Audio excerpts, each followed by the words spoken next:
हम पढ़ेंगे वैल्वुलर heart disease के बारे में। तो वैल्वुलर हार्ट डिजीज़ क्या होता है? जो बीमारियाँ हार्ट के वैल्व से होती है वैल्वुलर हार्ट डिजीज़ होती है। तो उसमें दो टर्म्स है, स्टेनोसिस और इनसफिशिएंसी। स्टेनोसिस होता है जब हार्ट वैल्व पूरे ऊपर नहीं हो पाते, इनसफिशिएंसी जब पूरे क्लोज नहीं हो पाते। इनसफिशिएंसी प्राइमरी सेकेंडरी कॉजेज हो सकता है, स्टेनोसिस केवल प्राइमरी कॉजेज से ही होता है। और स्टेनोसिस प्रेशर ओवरलोड होता है, इसके वॉल्यूम ओवरलोड होता है। इन दोनों का मैं बाद में बताऊँगा क्या होते हैं ये। अब मरमर क्या होता है? जब भी ब्लड फ्लो करता है डिजीज्ड हार्ट वैल्व से तो आवाज़ बनाता है, उस आवाज़ को मरमर कहते हैं। मोस्ट कॉमनली जो वैल्व ख़राब होता है माइट्रल वैल्व होता है। जेट्स ऑफ ब्लड क्या होता है?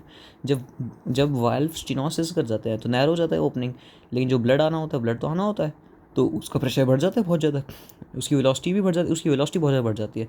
तो उसकी वजह से क्या होता है, ऐसा लगता है जैसे जेट्स ऑफ ब्लड जा रहे हो, इतनी ज़्यादा स्पीड में जाता है वो। ठीक है। अब दो वैल्व मेन है इसमें, आउटिक और माइट्रल, जिनमें डिजीज़ होते हैं। तो मैंने बता रखा है, रीजन लिख रखा है। स्टेनोसिस हो गया ऑर्टिक में तो बाइकस्पिड, ऑर्टिक जाता है ट्राइकस्पिड जाता है तो बाइकस्पिड हो गया, कंजेंशियल बाइकस्पिड है तो हो सकता है। मैंने बताया ना प्राइमरी रीजन होता है स्टेनोसिस के। और रिमेटिक फीवर हो गया तो दिक्कत है। और ऑर्टिक की इंसफिशिएंसी अगर आउटर डायलेट कर गई तो ढंग से क्लोज ही नहीं हो पाएगा वेल्व, तो दिक्कत है। और माइट्रल में अगर मान लो वेल्व भी डिजनरेट कर गया तो कैसे क्लोज होगा, ये दिक्कत है। अब वेल्व की कंडीशंस और भी बहुत सारी कंडीशंस जो वेल्व में हो सकती हैं। तो जैसे कैल्सिफिकेशन बढ़ रहा है, कैल्सिफिकेशन कैसे कब होता है? जब इंजरी हुई वेल्व में तो क्या होगा, वहाँ फाइब्रोसिस होगा, है ना, और नेक्रोसिस होगा। नेक्रोसिस हो गया तो वेल्व में फिर वहाँ कैल्सिफिकेशन होगा। एक ये अंतर है एथेरोस्क्लेरोसिस और इसमें। अगर कोई भी कहीं भी टिश्यू ख़राब होता है तो वहाँ फैट आता है, लेकिन जब वेल्व ख़राब होता है तो उसका कैल्सिफिकेशन होता है हमेशा। वहाँ फैटी चेंज नहीं आते कभी भी, वहाँ सीधा कैल्शियम डिपोजिशन होता है। वहाँ क्या होता है, ऑस्टियोब्लास्टिक सेल्स आ जाते हैं जो क्या करते हैं, एक सब्सटेंस निकलते हैं हाइड्रोक्सी एपेटाइट, और ये प्रेजेंट होता है बोन्स में। तो उसकी वजह से क्या होता है, जो वैल्व है ना, वो बोन ऐसा होता है, बोन ही बन गई है, मेटाप्लास्टिक बोन कहते हैं इसे, कि मेटाप्लास्टिक बोन फॉर्मेशन हो जाती है अंदर। ठीक है। और अब ये वैल्व में इंजरी होती क्यों है? लेकिन ये इसलिए होती है क्योंकि इतना ज़्यादा मैकेनिकल स्ट्रेस होता है इनमें, कितनी सारी कॉन्ट्रैक्शन होती है, उसमें वियर टियर भी होता है इनमें हर कॉन्ट्रैक्शन पे। और अगर हाइपर टेंशन हो गई तो व्यारे न्यारे हो जाएंगे इसके, है ना। अब कैल्सिफिक ऑर्टिक स्टीनोसिस के बारे में पढ़ते हैं हम, कि अगर आउटिक वैल्व का कैल्सिफिकेशन हो गई और स्टीनोसिस हो गया तो इससे पहले ये होता कि मैंने बताया ना, एज रिलेटेड होता है वियर एंड टियर। और एक अगर मान लो कंजेंशियल बाइकस्पिड वैल्व है तो दिक्कत हो जाएगी। ठीक है। और एक और मैंने बताया था कैल्सिफिकेशन एथेरोस्क्लेरोसिस डिफरेंट है, तो इसलिए इसमें स्टैटिन भी काम नहीं करता, क्या फैटी चेंज होता ही नहीं है। ठीक है। अब ग्रॉस मॉर्फोलॉजी क्या दिखेगी, अगर कैल्सिफिकेशन होगा ना, तो कैल्सिफिकेशन कभी भी जो वैल्व के ये हमेशा वैल्व के ऊपर होता है ना, जो वैल्व के अंदर होता है, लेकिन ये वैल्व का जो आर्किटेक्चर है उसको कभी ख़राब नहीं करता है। It does not hinder the architecture of valve, है ना। और दूसरी चीज़ मेटास्टैटिक बोन बन जाएगी इधर। और ये हमेशा जो पॉइंट ऑफ अटैचमेंट है वहाँ से चालू होता है, कभी भी फ्री एजेस पे नहीं होता है। ठीक है। हमेशा पॉइंट ऑफ अटैचमेंट पे होता है। और इसमें हमें क्या, जब अगर स्टीनोसिस हो गई तो इसलिए प्रेशर ओवरलोड लिख रहा है, प्रेशर ओवरलोड मैं बताता हूँ होता क्या है। असल में क्या हुआ, जैसे ब्लड आया ऊपर से, ऐसे वेंट्रिकल के अंदर जाना है, लेकिन क्या हो गया, ओपनिंग पूरी खुल नहीं रही है। तो उसकी वजह से क्या हो जाता है, जो हमारी वेसल्स है ना, वो बहुत ज़्यादा प्रेशर लगाने लग जाती हैं, कि जितना ज़्यादा प्रेशर होगा उतनी तेज़ी से ब्लड जाएगा आगे। तो इसलिए प्रेशर ओवरलोड हो जाता है वेंट्रिकल के ऊपर। वेंट्रिकल के ऊपर इतनी तेज़ी से प्रेशर आता है, और फिर अब प्रेशर जितनी तेज़ी से आया उतनी तेज़ी से उसको भेजना भी पड़ेगा, तभी वो जाएगा एट्रियम, तभी जो आर्टरीज़ में जाएगा। तो इसीलिए हार्ट को खुद से बहुत ज़्यादा प्रेशर बनाना पड़ता है। ठीक है। तो इसलिए प्रेशर ओवरलोड कहते हैं हम इसे। क्लिनिकल फीचर्स क्या है, प्रेशर ओवरलोड के कारण क्या हो जाएगा, जो वेंट्रिकल है वो हाइपरट्रोफी हो जाएगा। और अगर मान लो परफ्यूजन उतना नहीं हुआ जितनी डिमांड है तो इस्चीमिया हो जाएगा मायोकार्डियम का। और अगर इस्चीमिया हो गया तो क्या हो सकता है, सीएमपी हो जाएंगे, फिर कार्डियो मायोपैथीज, है ना। अब दूसरी चीज़ मैंने बताया था, अगर मान लो कंजेंशियल बाइकस्पिड ऑर्टिक वैल्व है, ठीक है, तो जो बाइकस्पिड ऑर्टिक वैल्व होता है उसका क्या होता है असल में, इसमें दो ही कस्प होते हैं। और अगर इसका स्ट्रक्चर देखें ना हम, तो इसके स्ट्रक्चर में हमें बीच में, जैसे ये है, ये वैल्व है, ठीक है, एक ये वैल्व है, एक ऐसे वैल्व है और एक वैल्व ऐसे है। ठीक है। मान लो कुछ इस टाइप से, ये एक वैल्व है और ये दूसरा वैल्व जो है कुछ इस टाइप से है। ठीक है। तो क्या होता है, ज़्यादातर एक वैल्व जो है वो लार्ज रहता है साइज़ में। ठीक है। और इसमें बीच में ना एक रैफे मिलेगा हमेशा, रैफे।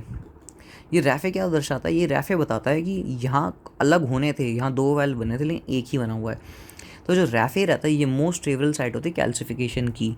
और ये जो वैल्व होता है ना, ये ज़्यादा फ्रेजाइल होता है as compared to tricuspid valve. ठीक है। ये चीज़ मैंने यहाँ लिख रखी है। ठीक है। ये चीज़ डिनोट ये करता है मोस्ट सस्पेक्टेबल साइट होती है कैल्सिफिकेशन के लिए। अब हम पढ़ते हैं माइट्रल एनुलर कैल्सिफिकेशन। ठीक है, अब माइट्रल वैल्व में कैसे कैल्सिफिकेशन होती है? जब यहाँ कैल्सिफिकेशन कैसे होती है, यहाँ पर जैसे एनुलर लिखा है तो एनुलस जो होता है ना, जो रिंग होती है वहाँ पर होता है इसमें कैल्सिफिकेशन। लेकिन जो इसकी कैल्सिफिकेशन होती है थोड़ी अलग टाइप की होती है। जो इसकी कैल्सिफिकेशन होती है वो इरेगुलर होती है और अल्सरेटेड होती है। अल्सरेटेड का क्या मतलब है कि उठी हुई होती है, बहुत ज़्यादा उठी हुई होती है, ऐसे पतली प्लेट टाइप नहीं होती, अल्सरेटेड उठी हुई होती है, ठीक है। और स्टोनी हार्ड होती है, ठीक है।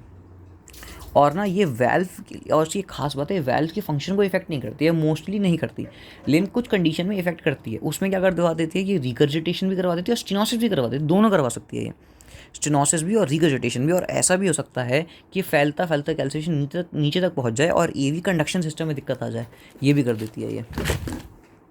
अब हम पढ़ते हैं, अगर मान लो माइट्रल वेल्व डीजनरेट कर गया, इसे कहते हैं मिक्सोमैटस डीजनरेशन। मिक्सोमैटस मिक्सॉइड वर्ड्स है, मिक्सॉइड मतलब कनेक्टिव टिश्यू, तो इसका मैं आगे बताऊंगा क्या रीज़न है। इसमें हमें क्या देखने को मिलेगा कि जो माइट्रल वेल्व है वो फ्लॉपी हो गया है बहुत ज़्यादा, ठीक है। और फ्लॉपी होने की वजह से ना वो क्या है, जब सिस्टोल होता है ना, जैसे सिस्टोल में क्या होता है, जैसे ये माइट्रल वेल्व तो क्लोज होना चाहिए, लेकिन इतना फ्लॉपी हो गया जब सिस्टोल होता है ना, तो फिर लेफ्ट एट्रियम के अंदर घुस जाता है, कि इतना ज़्यादा प्रेशर पड़ता है, सहन नहीं कर होता है, लेफ्ट एट्रियम के अंदर घुस जाता है। अब इसमें बड़ी दिक्कतें होंगी, मैं बताता हूँ। इसका पैथो क्या है, कनेक्टिव टिश्यू डिसऑर्डर होता है, एग्जाम्पल जैसे मारफान सिंड्रोम, उसकी वजह से होता है। इसमें क्या होता है, मैंने बताया ना, इसमें वर्ड आया मिक्सोमैटस, मिक्सो मतलब कनेक्टिव टिश्यू, कनेक्टिव टिश्यू के डिसऑर्डर के कारण ये बीमारी होती है। इसमें कहता है मारफान सिंड्रोम में फाइब्रिनल में म्यूटेशन आती है, ये दिक्कत होती है। इसमें TGF बीटा का डिसरेगुलेशन होता है, इसका ट्रीटमेंट भी है TGF बीटा इनहिबिटर दे दीजिए, है ना। मॉर्फोलॉजी क्या है इसमें क्या होता है, जब सिस्टोल होगा ना तो क्या होगा, जो माइट्रल वेल्व सहन नहीं कर पाएगा तो वो बलून की तरह फूल जाएगा और लेफ्ट एट्रियम के अंदर घुस जाएगा, तो उसमें बलूनिंग दी जाएगी माइट्रल लीफलेट्स की। अब एक और चीज़ होती है, अब ये बलूनिंग हुई तो उससे क्या हो जाता है, कॉर्डा टेंडन खिंच जाती है, तो कॉर्डा टेंडन क्या हो जाती है, थिन हो जाती है और बहुत ज़्यादा इलॉन्गेटेड हो जाती है, ठीक है।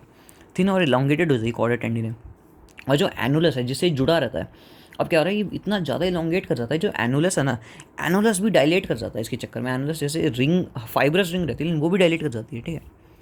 इसकी हिस्ट्री देखेंगे तो क्या दिखेगा, अगर हम जैसे वेल्व भी लेंगे तो उसमें मिक्सॉइड टिश्यूज होता है, कनेक्टिव टिश्यू, उसमें देखेंगे उसमें कोलाजन की अमाउंट बहुत कम होती है और उसमें सल्फेटेड हाइड्रोफिलिक मैट्रिक्स भरा रहता है उसमें, ये होता है इसमें। और इसमें सेकेंडरी चेंजेस आते हैं, क्या क्या। अब जैसे वेल्व है, वेल्व जैसे एकदम से खिंच जाता है, एकदम से बंद हो जाता है, तो क्या होता है, वेल्व में इंजरी हो जाती है, इंजरी के कारण वही फाइब्रोसिस हो जाएगा, है ना, फाइब्रोसिस हो जाता है। दूसरा, इसमें क्या हो जाएगा, जो है कॉर्डेड टेंडिने क्या होता है, रप्चर हो सकती है इसमें, ठीक है। और एक और चीज़, जैसे कॉर्डेड टेंडिने एकदम खिंची तो वो क्या होती है, वो वेंट्रिकल की वॉल पे जाके लगती है, जिसकी वजह से क्या होता है, जो वेंट्रिकल का जो एंडोकार्डियम है वो सफ़र करता है, उसकी वजह से यहाँ फाइब्रोसिस और स्कारिंग हो सकती है लेफ्ट वेंट्रिकल में। एक और चीज़, जो वेल्व की लीफलेट्स हैं वो कहाँ जाती है, वो लेफ्ट एट्रियम में जब पड़ती हैं, जब वो लेफ्ट एट्रियम से टकराती हैं तो क्या होता है, वहाँ इंजरी होने का चांस होता है, जिसकी वजह से वही फाइब्रोसिस और स्कारिंग हो सकती है। मैंने लिख रखा है फ्रिक्शन रब होता है जिससे इंजरी होती है और इसकी वजह से स्कारिंग हो जाती है, यहाँ थिकनिंग हो जाती है एंडोकार्डियम की। अब क्लिनिकल फीचर्स हम देखें तो क्या क्या मिलेगा हमें, इसमें माइट्रल वेल्व की इनसफिशिएंसी है ये, है ना, अब क्लोज नहीं हो पा रहा है पूरा, ये दिक्कत है इसमें। और क्या हो सकता है इसमें, फिर अब इंजरी हो रही है बार बार तो इन्फेक्शन भी हो सकता है इसमें ना। और क्या हो सकता है, स्ट्रोक भी आ सकता है एम्बोलिज्म के कारण, कि थोड़ा सा पार्ट अगर टूट गया, रप्चर हो जाता है जैसे कॉर्ड टेंडन, और उसकी वजह से एम्बोलिज्म हो गया तो दिक्कत है, और एरिथमिया भी हो जाता है इसमें। अब हम एक और रीज़न पढ़ते हैं, रूमेटिक फीवर। रूमेटिक फीवर होता क्या है, रूमेटिक फीवर एक हाइपर सेंसिटिविटी टू रिएक्शन है। इसमें होता क्या है, ये एक मल्टी सिस्टम इन्फ्लेमेटरी डिजीज़ होती है और ये ज़्यादातर किसी भी हाईली वेरुलेंट ऑर्गेनिज्म अटैक के बाद होती है, ठीक है। और हम इसका असर देखते हैं हार्ट में ये वेल्व पे असर करता है सीधा, उसकी फाइब्रोसिस और स्टीनोसिस करवा देता है। पैथोलॉजी देखें तो कोई मान लो इन्फेक्शन आया, उसने एक प्रोटीन बनाया, वो जो प्रोटीन है उसने क्या किया, वो सिमिलर होता है ह्यूमन मेम्ब्रेन प्रोटीन के, उसकी वजह से क्या होता है, उसकी वजह से एंटीबॉडीज़ जो बनती है बैक्टीरिया प्रोटीन के अगेंस्ट, वो जो ह्यूमन प्रोटीन होता है मेम्ब्रेन पे, उसको भी बैक्टीरियल प्रोटीन समझ लेती हैं, है ना। और वो क्या करती हैं, वो ह्यूमन प्रोटीन्स को भी डिस्ट्रॉय करने लग जाती हैं। और वो क्या करते हैं, वो क्या एंटीबॉडीज़ होती हैं वो उस पर भी लग जाती हैं, उसकी वजह से कॉम्प्लीमेंट सिस्टम को अट्रैक्ट करती हैं वो, और CD4 सेल्स को। इससे क्या होता है, human protein plus bacterial protein दोनों ही तबाह हो जाते हैं। अब मॉर्फोलॉजी हम क्या देखेंगे, मॉर्फोलॉजी में से दो चीज़ें साफ मिलेंगी हमें, क्या, एक तो अशोफ बॉडीज़ और एक एंटी सचकोव सेल्स। अशोफ बॉडी में हमें क्या मिलेगा, इसमें मिलेंगे सारे के सारे एक तो टी लिम्फोसाइट मिलेंगे इसमें हमें, एक प्लाज्मा सेल्स मिलेंगे जो एंटीबॉडी बना रहे हैं, और तीसरी चीज़ इसमें हमें मैक्रोफाज मिलेंगे, ये प्लम एक्टिवेटेड मैक्रोफाज। और जो एंटी स्टोवोक सेल्स है वो प्लम एक्टिवेटेड मैक्रोफाज का ही दूसरा नाम है, ये इसका हॉलमार्क है। और जब इन्फ्लामेशन हो रही है तो इसमें तीनों लेयर में इन्फ्लामेशन होती है, पैन कार्डाइटिस होती है, एंडो, मायो और एपी, ठीक है। और वही फाइब्रोसिस करा देता है कस्प वगैरह की। अगर मान लो इसमें क्या होता है, इसमें वेल्व के अराउंड बताते हैं, वेल्व का क्या करते हैं, स्टीनोसिस कराते हैं, फाइब्रोसिस कराते हैं, नेक्रोसिस कराते हैं, और एक वेजिटेशन डेवलप हो जाती है around the free edges of the valve. इसमें एक चीज़ देखने को मिली, जो free edges of the valve या लाइन ऑफ क्लोजर होती है ना, जहाँ से बंद होती हैं वो, वहाँ पर फ्री एजेस पे इसमें वो मिलती है वेजिटेशन। इस वेजिटेशन को क्या कहते हैं, वेर्यूके कहते हैं हम इसे। और स्टीनोसिस के कारण क्या होता है, जेट्स ऑफ ब्लड मिलेंगे हमें। इसकी वजह से क्या होता है, एंडोकार्डियल डैमेज हो जाता है। तो इससे क्या हो सकता है, इससे क्या हो जाता है, जो पूरी पूरी एंडोकार्डियम पे प्लेक बन जाता है, जिसे कहते हैं मैककैलम प्लेक कहते हैं हमें, ठीक है। और ये लेफ्ट एट्रियम में देखने को मिलता है हमें, ठीक है, क्योंकि लेफ्ट एट्रियम से तो ब्लड जेट्स ऑफ फॉर्म में आता है। और वेल्व वही थिकन हो गया है। अब क्या होता है इसमें ना, वेल्व की थिकनिंग हो जाती है, ठीक है, वेल्व बहुत ज़्यादा मोटा हो जाता है, वेजिटेशन कारण थिकनिंग हो जाती है, और ये जो साइड से वेल्व फ्यूज़ होने लग जाता है आपस में, ठीक है। और फ्यूज़ होने की वजह से स्पेस और कम हो जाती है, और ये फिश माउथ अपीयरेंस देता है एक, ये बहुत इंपॉर्टेंट है, फिश माउथ अपीयरेंस। और इसमें जो कॉर्डेट टेंडन है उनकी भी थिकनिंग और फ्यूजन हो जाता है, फिश माउथ अपीयरेंस मिलती है इसमें हमें। अब क्रॉनिक केसेस में स्टेनोसिस के कारण जेट्स ऑफ ब्लड मिलते हैं, उसकी वजह से क्या हो जाता है, देखो अब जेट्स ऑफ ब्लड मिल रहा है तो क्या हो गया, अब पल्मोनरी भी हाइपरटेंशन हो जाएगी, ठीक है। राइट एट्रियम इसकी वजह से हाइपरट्रोफी हो जाएगा, उसकी वजह से क्या हो जाएगा, राइट एट्रियम डायलेट कर जाएगा। ये सारी चीज़ें हमने पढ़ी थी किसमें, कॉर पल्मोनो में। इस वजह से राइट साइडेड हार्ट फेलियर हो सकता है इस चीज़ में। क्लिनिकल फीचर्स देखें तो इसमें माइग्रेटरी पॉलीआर्थराइटिस मिलती है। सबसे पहला क्लिनिकल फीचर था रूमेटिक फीवर का, ठीक है, मतलब जो पेन है वो घूमता है, कभी जैसे कंधे में हो गया, फिर कभी एल्बो में हो गया, कभी कभी घुटने में हो गया, ये चीज़ होती है। और पैनकार्डाइटिस मिलती है, और स्किन पे लम्स बन जाते हैं बहुत सारे, ठीक है, स्किन रैश हो जाता है, कोरिया हो जाता है, ये सारी चीज़ें होती हैं। और हम इसका डायग्नोस करना आता है जोन्स क्राइटेरिया पे, है ना। और इन्फेक्टिव एंडोकार्डाइटिस। अब हम अगली चीज़ पढ़ते हैं, उससे पहले मैं इसका वो दिखाना चाहूँगा।